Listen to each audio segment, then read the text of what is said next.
Alô, amigos estradeiros, quero compartilhar com vocês aqui a experiência que eu tive com a minha Royal Clássica 500, tá? Após ouvir vários relatos no YouTube de pessoas que correm essas estradas também, né? Igual eu, que eu gosto de fazer é pegar minha esposa nas minhas férias, coloco aqui na garupinha dela e vou percorrer as estradas arredores aqui. Então, a primeira viagem mais longa que eu fiz foi essa última agora, que eu saí daqui de Almeirim do Pará, sentido Altamira, tá? Para pegar 230 e percorrer sentido ao Nordeste, para bem precisão Fortaleza. Então, a rota que eu tracei de Altamira, onde foi meu ponto de partida, para Russas, foi um total de 2.078 km, né? E a primeira surpresa que eu tive foi que percorri toda essa distância na ida, né? E assim, preocupado que eu fosse ter que regular a corrente, mas em todo dia que eu chegava nas pousadas, nos hotéis aí, eu fazia a verificação, tava normalzinha, entendeu? Não foi preciso regulagem, foi a primeira surpresa. E outra, a autonomia do tanque, impressionante. Por ser uma 500 cilindrada, eu achei ela bem econômica.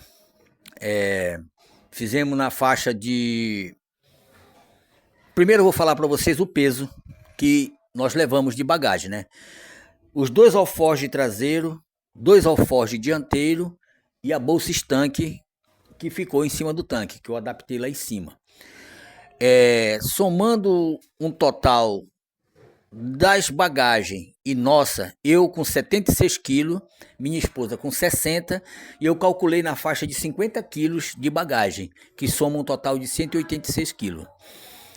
E aí eu achei muito interessante a autonomia para ela fazer com todo esse peso, na média de 100, 110, ela fazer 27, 28. Tá? Então, por ser uma 500, eu achei top o consumo dela. Outra coisa, aí assistindo muitos relatos, né, de pessoas antes de eu comprar essa moto, dizendo que tem dificuldade para uma viagem longa, né? Por causa das ultrapassagens, das carretas, dos big trem, dos rodotrem, que são 30 metros, todo mundo sabe. E para uma moto assim, que ela não tem muito aquela pegada, então ela se torna um pouco ponto negativo, que eu vi muita gente falando isso aí.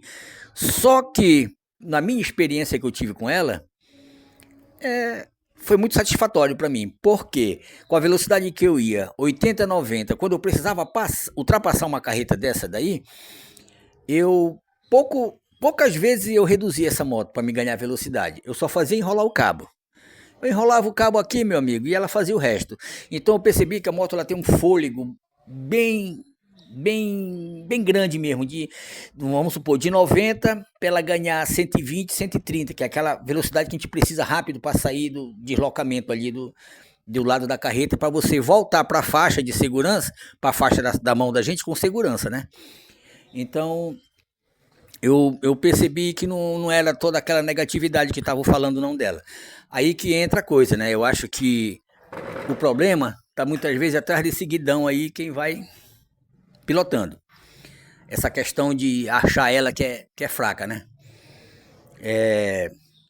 Então, meus amigos, foi uma experiência muito boa. Esse percurso que eu fiz de ida, como eu já falei para vocês, que eu fui pela 222, o total foi de 2.078, e na volta que eu vim pela 316, sentido aquele litoral ali, já por Belém, que foi no total de 1.600 e uns quebrados, que eu não estou bem lembrado aqui a fração. E foi uma experiência muito boa. Só que vem o ponto negativo aqui da suspensão traseira, né? Apesar dela ter esse suprimento aqui também, que é essa mola aqui na sela, né? Eu aqui também já adaptei aqui atrás, que ela vem rabo duro, né? Como se chama. Mas eu já fiz essa adaptação para trazer um conforto melhor para minha esposa aqui. Dentro de Maranhão, nós pegamos uns trechozinhos assim, com umas crateras, né? Não era nem buraco, tinha uns que era cratera, que às vezes pegou a gente de surpresa. Eram os buracos, um trecho de estrada que precisava fazer um recapeamento. E outro ponto negativo também nesse trecho foi os quebra-molas, sem aviso, sem aviso de antecedência, né? E nem eram pintados. Então eu tive umas 2 ou 3 vezes que eu passei meio decolando. Agora vocês fazem uma ideia. Um amortecedor com um curso desse, todo aquele peso aqui em cima, a gente passar com 50, 60, decolando em cima do negócio daquele. Então a minha esposa sentiu um choquezinho aqui atrás, desse vacilo que aconteceu, né? Mas nada que viesse trazer transtorno. Graças a Deus eu dei dobrei a atenção, aí o negócio melhorou, até que a gente saiu dessa zona de perigo, de buraco. Depois que pegou a estrada boa, não. Eu arrojava, enrolava o cabo ali, 110, 120, tranquilo. O motor, claro, como todo motor que pega aquela pressão no horário de sol de pico, que ele baixou, claro que baixa o óleo. Então isso vai da gente aqui estar atento para todo dia que você para antes de sair, confira a marcação do óleo aqui. Isso é uma recomendação que eu faço, tá? Porque tá por vir ainda uma moto que seja fabricada só com ponto positivo, que não baixe óleo, que tenha uma suspensão boa, que todos os freios atenda. Falar em freio, o freio traseiro dela também deixa um pouco a desejar quando ele esquenta muito, certo? Apesar de eu usar pouco na estrada, nas rodovias, eu uso muito pouco porque eu trabalho muito com redução. Tá, mas essa moto aqui, que ela tem 27 cavalos, né? Então ela é uma moto que quando você chama na redução, ela chega abaixo o nariz. Mas eu percebi que o freio dela, quando esquenta, ele perde um pouquinho a eficiência. Mas nada que a gente não se adapte com a moto, né? Como eu falei, tá por vir ainda fabricar uma moto que venha atender todos os pedidos com positividade, né? Então cabe a nós pilotos a nos adaptar, né? Então é isso aí, meus amigos. Eu estou compartilhando com vocês aqui, que é uma moto que eu até recomendo, apesar de ter saído de linha, que essa aqui é uma série limitada que a Royal fez, né? Que é a preto fosco.